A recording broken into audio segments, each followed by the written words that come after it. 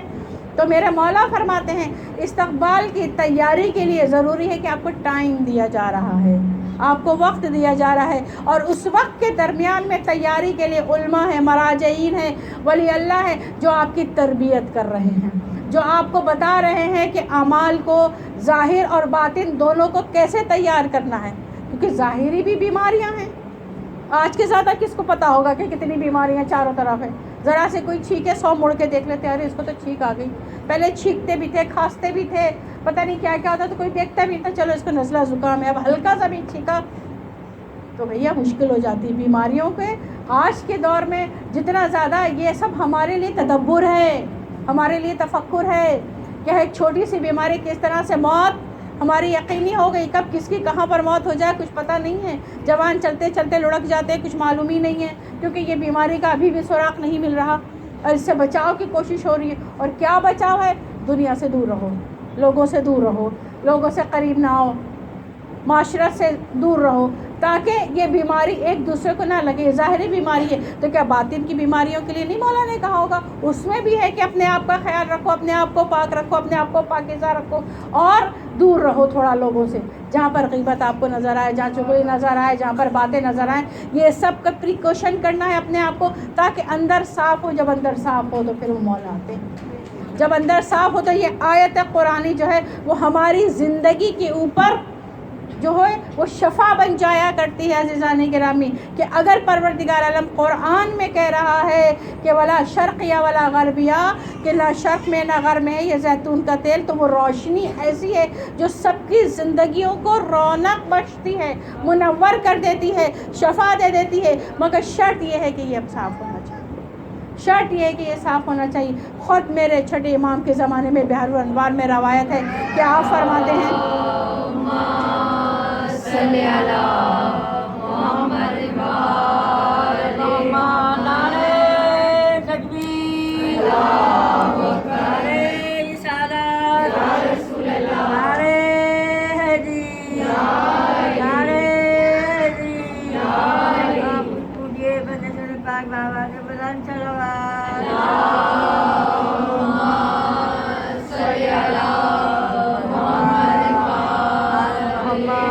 ایک صحابی امام کہتا ہے، روایت ہے کہ میں امام کی خدمت میں جایا کرتا تھا، ہر شب جمعہ جاتا تھا، جب فرصت ملتی تھی جاتا تھا، تو میری زوجہ مجھ سے کہنے لگی تمہیں جب بھی وقت ملتا ہے امام کی خدمت میں جاتے ہو، مجھے بھی تو لے کے چلو اپنے مولا کی خدمت میں بھی تو مستفید ہوں، میں بھی تو شفا پاؤں ان کی بارگاہ میں جا کر۔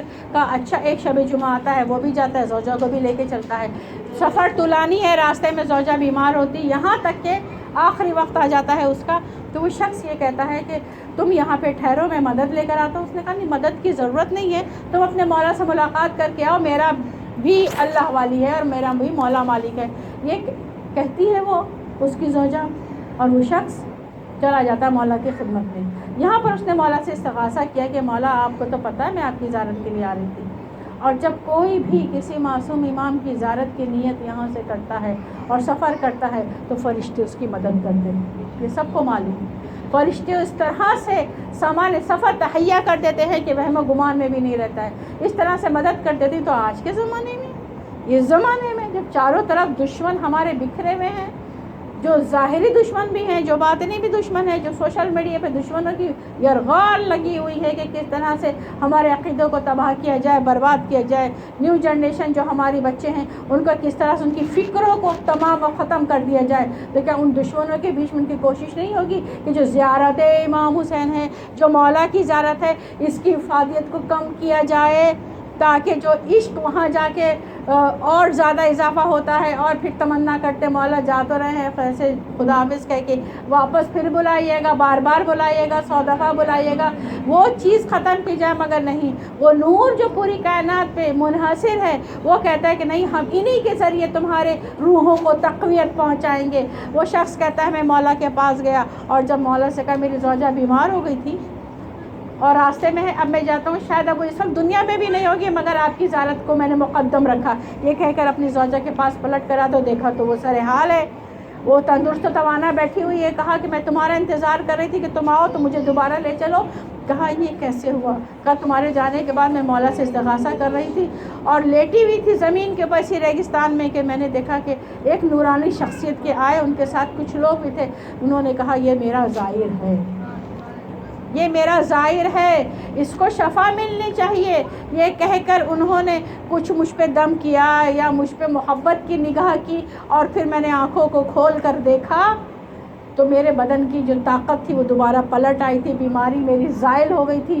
اور پھر میرے کانوں میں آواز آئی کہ اب جاؤ جا کے اپنے مولا کی زیارت کرو.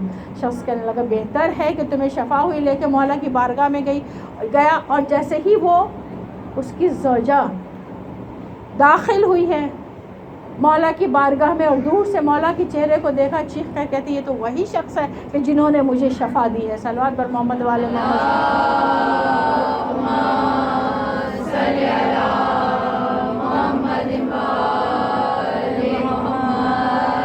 تو عزیزان گرامی، یہ تمام معجزات اور کرامتیں ہماری دنیا میں ہمارے مولا کے ہاتھوں سے، ہمارے مولا کے نور سے ہمارے سامنے روشن ہیں، اس لیے کہ ہمارا عقیدہ مضبوط سے مضبوط ہوتا چلا جائے، ہم اپنے مولا سے قریب ہوتے چلے جائیں. اور جو پہلی شباہت انبیاء کی ولی عصر کے زمانے کے شخصیت کے اندر ہے وہ حضرت موسیٰ کی ہے. پہلی شباہت جو کتابیں اور روایتوں سے ظاہر ہے کہ جناب موسیٰ بھی اپنے دشمنوں سے دور ہٹ کر اور غائب ہو گئے تھے.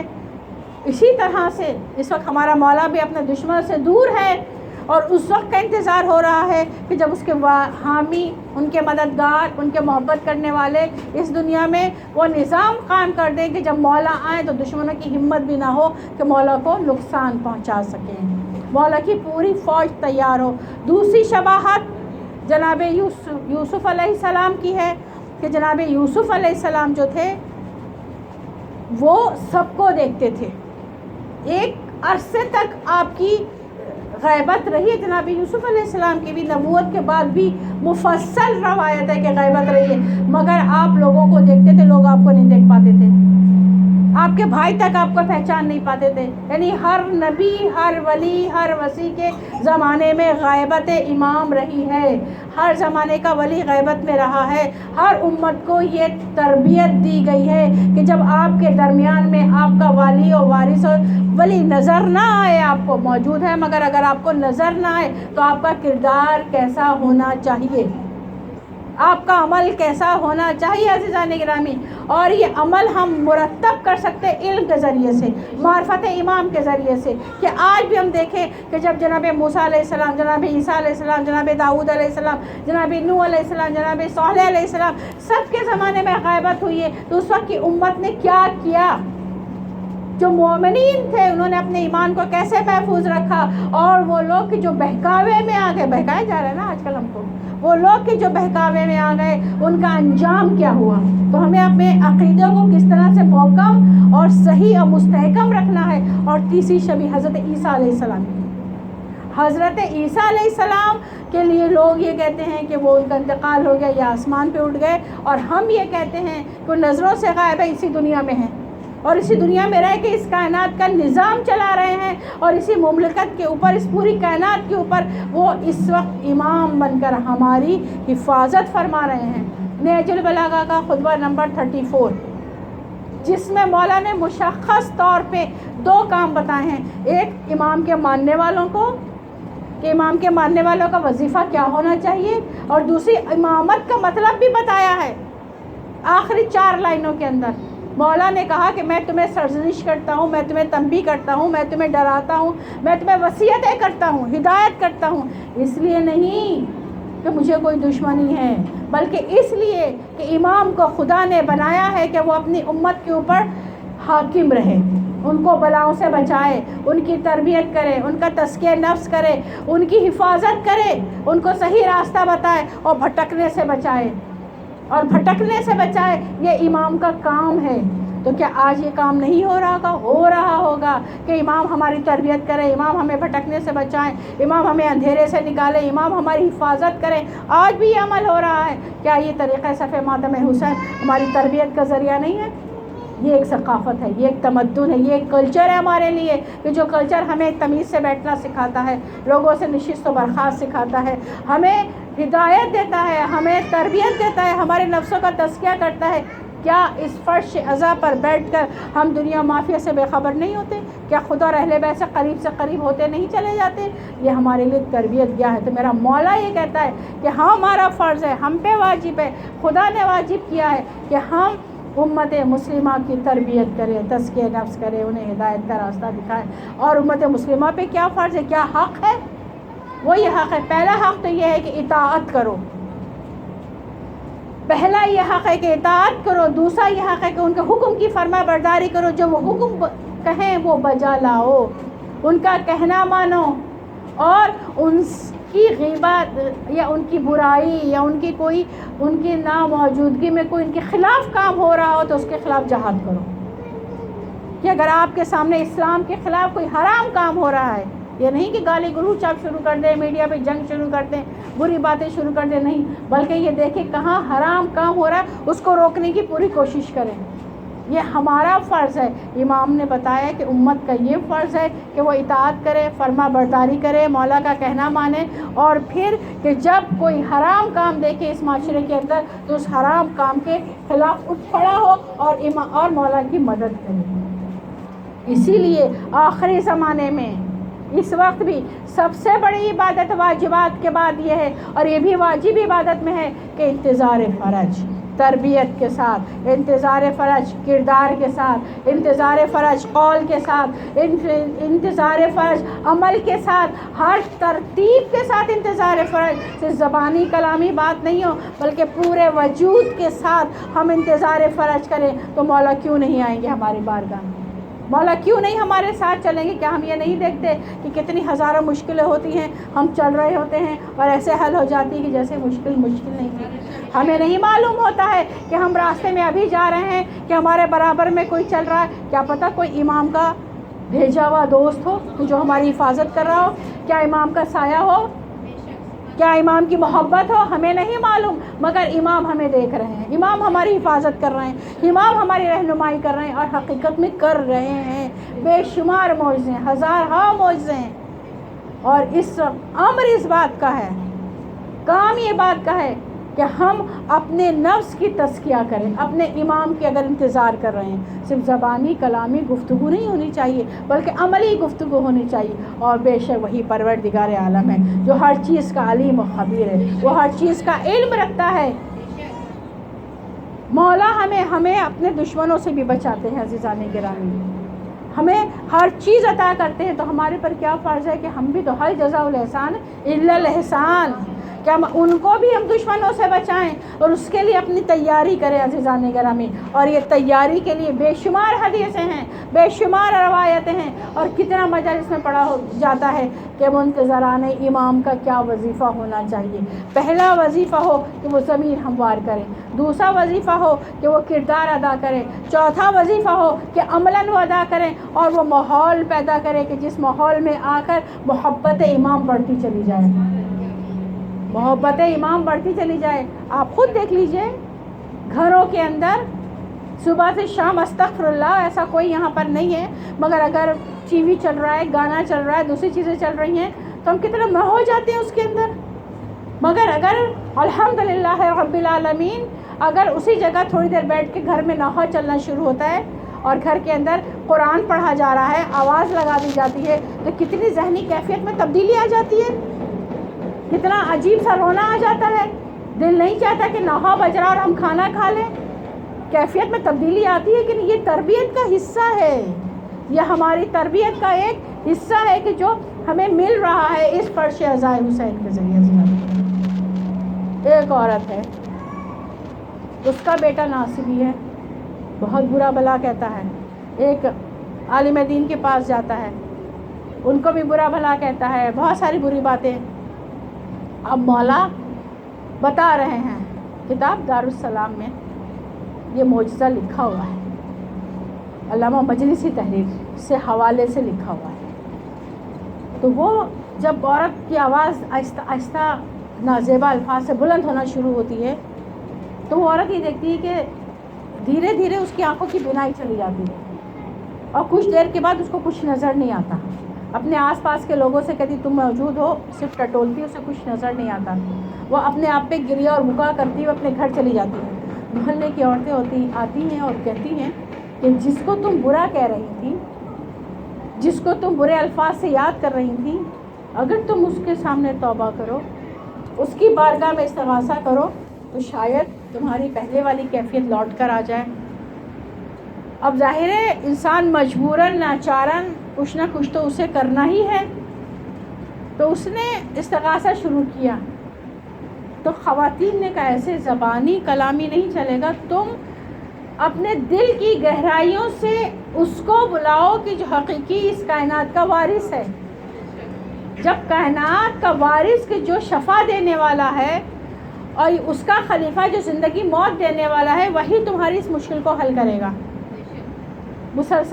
مسلسل استغاثہ کرتے کرتے جب انسان ایک عمل کو دہراتا ہے تو اس کی عادی ہو جاتا ہے, اور جب گہرائی سے دہراتا ہے تو اس کی رگ جاں میں وہ چیز آ جاتی ہے. اسی لیے کہا جاتا ہے کہ نماز خضوع و خشوع سے پڑھا کرے تاکہ وہ نماز آپ کی معراج بن جائے. روزے کو یہ سوچ کے رکھا کریں کہ پیاس اور بھوک کا غریبوں پہ کیا اثر ہے, تو وہ روزہ جو ہوتا ہے وہ حقیقی روزہ ہو جاتا ہے. ہر عبادت کی یہی منزل ہوتی ہے کہ اگر اس کی مادیت کے ساتھ کو چھوڑ کر معنویت کے ساتھ رکھا جائے, اس کی فضیلتوں کے ساتھ روحانیت کے ساتھ رکھا جائے, تو وہ عبادت اس کے دلوں میں اور اس کی روح میں اور اس کے خون میں شامل ہو جاتی ہے. رات کا پچھلا وقت ہے, اچانک چیخنا شروع کرتی ہے اور چیخ چیخ کر کہتی ہے مجھے تو کچھ نظر آ رہا ہے, اور آہستہ آہستہ سب نظر آتا ہے.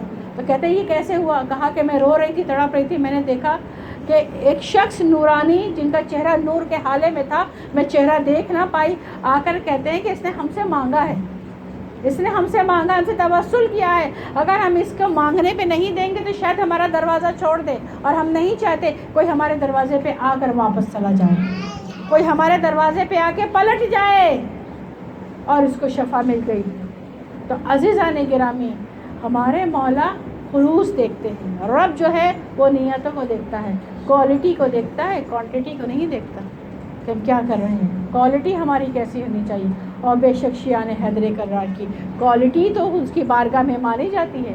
یہ چند نفوس تھے عاشورے پہ, شب عاشورے پہ, وہ اتنی کوالٹی والے تھے کہ رہتی دنیا تک کے لیے چھا گئے. وہ ان جیسی کوالٹی کسی میں نہیں ہے کہ جیسے دوست میرے مجھ کو ملے, نہ میرے نانا کو ملے, نہ میرے بابا کو ملے.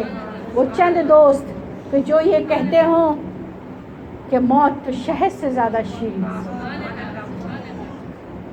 جب مولا کہتے ہو چلے جاؤ, کیسے چلے جائیں مولا؟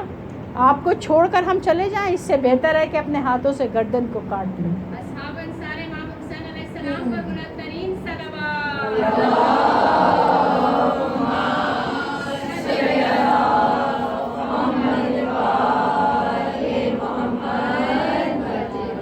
عزیزان گرامی, ہمارے لیے یہی مشعل راہ ہے کہ اگر ہم یہ چاہتے ہیں کہ کیسے امام کے حامی ہوں, تو حامی حسین کو تو دیکھیں, صحابی حسین کو تو دیکھیں. ہمیں کیسی خواتین بننا ہے, ان خواتین کو دیکھیں جو شب عاشور بچوں کو سبق شہادت دے رہی ہیں. اے میرے لال قاسم, کل بیوہ ماں کو شرمندہ ہونا نہ پڑے. روز محشر سیدہ کے سامنے مجھے شرمسار نہ کرنا. کوئی یہ کہیں کہ اپنا بیٹا بچا لیا, میرا بیٹا قربان کر دیا. جناب ام کلثوم, یا بار الہ میری اولاد ہوتی تو قربان کرتی. حضرت عباس آتے, بہن پریشان نہ, میں تمہاری طرف سے قربان ہوں گا. جناب رباب علی اصغر کا جھولا جھلا رہی ہیں, بیٹا بہت پیاسے ہو, بیٹا میرا دودھ بھی سوکھ گیا ہے, مگر ماں کل کیا کرے گی؟ شہادت کے لیے, تحفے کے لیے, خدا کی بارگاہ میں تحفے کے لیے کچھ بھی نہیں. اور محمد کو شہادت کے لیے تیار کیا جا رہا ہے. تمام اصحاب حسین ایک دوسرے سے ہنسی مذاق کر رہے ہیں کہ کل شہادت کا دن ہے, اور ہم ہیں کہ موت سے ڈرتے ہیں. ہم ہیں تو موت سے خوف زدہ ہیں, کیونکہ موت کے بعد کی منزل کا ہمیں معلوم نہیں نا کہ ہم نے کیا کیا ہے, وہاں جا کے ملے گا کیا. اگر یہیں پہ پوری تیاری کی جائے اور یہیں پہ ہم اتنے معتبر ہو جائیں کہ ہمیں پتہ اس گھر میں جانے کے بعد وہاں پہ سجا ہوا کمرہ ہمیں مل جائے گا، وہاں پہ حوریں، وہاں پہ نوکر، وہاں پہ چاکر ہمارا استقبال کریں گے، تو شتابی کرے، جلدی کرے وہاں جانے کے لیے، جیسے اصحاب حسین شتابی کر رہے ہیں۔ مولا پوچھ رہے ہیں چچا جان بتائیے کیا میرا نام بھی محضر شہادت میں ہے؟ مولا حسین آنکھوں میں آنسو بھر کے کہتے تمہارا نام تو ہے، علی اصغر کا نام بھی محضر شہادت میں ہے۔ اتنا سننا ہے جناب قاسم کو غیرت آ جاتی ہے، تڑپ پر کہتے ہیں یہ تو بتائیے کہ اشقیہ فوج خیموں میں بھی گھس آئے گی اور خیموں میں آ کر علی اصغر کو شہید کرے گی؟ میرے مولانا نے کہا نہیں، میدان کرب و بلا میں علی اصغر وہ شہادت دیں گے کہ رہتی دنیا تک کے لیے ضرب المثال ہوگی۔ ہاں زاداران حسین دو ہی تو شہید ہیں کہ جن کے لاشیں کو پامال کیا گیا، ایک لاشا زندگی میں پامال ہوا، وہ لاشا قاسم۔ بار بار چچا کے پاس آتے ہیں چچا جان مرنے کی اجازت دیجیے، اور میرے مولا حسین کہتے نہیں قاسم تو میرے بھائی کی نشانی ہو، میں تمہیں کیسے مرنے کی اجازت دوں؟ بار بار مادر گرامی کی خدمت میں آتے ہیں، فروا بار بار دیکھ کے کہتی ابھی تک تمہاری خبر شہادت نہیں آئی؟ قاسم کہتے ہیں رو کر مادر گرامی چچا اجازت نہیں دیتے، کہ کیا کروں کہ چچا اجازت دیتے؟ فروا نے کہا اچھا رکو، تمہارے بابا کی وصیت یاد آ رہی ہے، کیونکہ جب قاسم پہ مشکل وقت ہو تو یہ تعویذ کھول لینا۔ فروا نے بازو پہ بندھا وہ قاسم کے تعویذ کو کھولا، ہے اس میں لکھا تھا بسم اللہ الرحمن الرحیم، میرے بھائی حسین تم پر سلام، تم اس وقت درگاہ اعلیٰ میں گر چکے ہو، اپنے بھائی کی طرف سے یہ چھوٹا سا تحفہ قبول کرو، میری طرف سے قاسم کی قربانی کو قبول کرو۔ ہاں یہ خط کیا تھا؟ خوشی خوشی جناب قاسم لے کر مولا کی خدمت میں پہنچے، چچا جان یہ دیکھیے کیا چیز ہے، بابا نے آپ کے نام خط لکھا ہے۔ حسین نے وہ خط کو آنکھوں سے لگایا، بوسہ دیا، خط کو پڑھا، دیر تک روتے رہے، سینے سے لگایا، جاؤ قاسم تم اپنا داغ بھی ہمارے سینے پہ دو، آؤ علی اکبر، آؤ عباس اپنے شاگرد کو گھوڑے پہ سوار کرو۔ جناب قاسم کے سر پہ امامہ رکھا، با پنائی پٹکا پنائے، تلوار حمائل کی، چاند سا چہرہ ہے، خوبصورت چہرہ ہے، چہرے پہ نقاب لگایا، قد چھوٹا ہے، پاؤں کو گھوڑے کی سموں سے باندھ دیا، پاؤں رکابوں تک نہیں آ رہے تھے، پیشانی پر بوسہ دے کر کہا جاؤ قاسم تمہیں بھی خدا کے حوالے کیا۔ ہائے حیدر کا پوتا چلا کربلا کے میدان میں، وہ جنگ کی کہ لوگوں کو خیبر و خندق کی جنگ یاد آ گئی۔ شمر نے کہا یہ تو کسی طرح سے قابو میں نہیں آتا۔ ابن زیاد کہتا تم کو نہیں معلوم ہے کس گھرانے سے تعلق رکھتا ہے، یہ اہل بیت کے گھرانے کا ہے، یہ علی کا پوتا ہے، اس کو کوئی زیر نہیں کر سکے گا۔ شمر نے اب حکم دیا کہ جو بکھری ہوئی فوجیں ہیں، جو علامان کر رہی ہیں، ایک بار سب مل کر حملہ کرو، ایک بار حملہ کرو گے اس کو پسپا کر سکیں گے۔ بکھری ہوئی فوج پلٹ کر آئی، ہزاروں کا مجمع ہے، ہزاروں کی فوج ہے، کوئی دور سے تیر مارتا ہے، کوئی پتھر مارتا ہے، کوئی نیزہ مارتا ہے، جو قریب آتا ہے وہ تلواروں کے وار مارتا ہے۔ ایک ایسا وار مولا کے سر پہ لگا، ڈگمگانا شروع کیا، آواز دی چچا جان ادرکنی۔ ہائے قاسم کی آواز سنی میرے مولا نے کہا بھیا عباس چلو، بھیا عباس چلو قاسم کی مدد کے لیے۔ ایک طرف سے عباس چلے، ایک طرف سے مولا حسین چلے، شیر کی طرح فوج میں حملہ ور ہوئے، مگر ہائے غضب ہو گیا، ہائے غضب ہو گیا، ادھر کے گھوڑے ادھر ہو گئے، ادھر کے گھوڑے ادھر ہو گئے، قاسم تڑپتے رہے، لاشا پامال ہوتا رہا۔ جب بھی کوئی سم لاشے پر پڑتا تھا، ناظرین بدن پہ جب بھی کسی گھوڑے کا سم پڑتا تھا، ہائے قاسم کہتے تھے چچا جلدی آئیے، چچا جلدی آئیے، ایسا نہ ہو کہ جب آپ آئے تو قاسم دنیا میں نہ رہے، قاسم تڑپتے رہے۔ مولا جب لاش قاسم پر پہنچے، ہائے کیا دیکھا، بدن کے ٹکڑے دور دور بکھرے ہوئے ہیں، کسی کا بھی لاشا ایسا نہیں دیکھا۔ کہاں سے اٹھائیں لاشے کو، کہاں سے سمیٹے لاشے کو، چاروں طرف بدن کے ٹکڑے پڑے ہیں۔ ایک ایک ٹکڑے کو اٹھانا شروع کیا، سینے سے لگانا شروع کیا، ابا کے دامن کو پھیلا دیا۔ ہائے ابا میں اب ٹکڑے جمع کرتے جا رہے ہیں۔ قاسم تمہاری ماں کے کو میں کیا جواب دوں گا؟ قاسم کیسے یہ لاشیں کو لے کے ماں کے پاس جاؤں گا؟ آئے میرے مولا نے گٹھری سی بنائی ہے، پش پہ لے کے چلے۔ جناب علی اکبر کو کہا جاؤ ام فروہ سے کہو قاسم کی برات رن سے آ رہی ہے، مسند بچھاؤ، ارے لوگوں کو بلاؤ، قاسم کا لاش آ رہا ہے۔ لاش قاسم آئی، خیمے میں مولا نے گٹھری سی رکھ دی۔ ہائے کھولا، ماں کا دل تڑپ گیا ہوگا، کیسے برداشت کیا ہوگا۔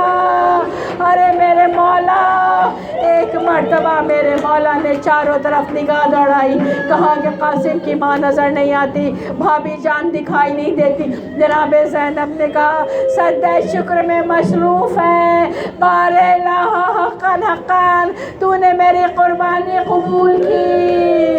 ارے روز قیامت سیدہ کے سامنے مجھے خوشنود کیا۔ رحمت اللہ القوم القاسم وَسَيَعْلَمُ الَّذِينَ ظَلَمُوا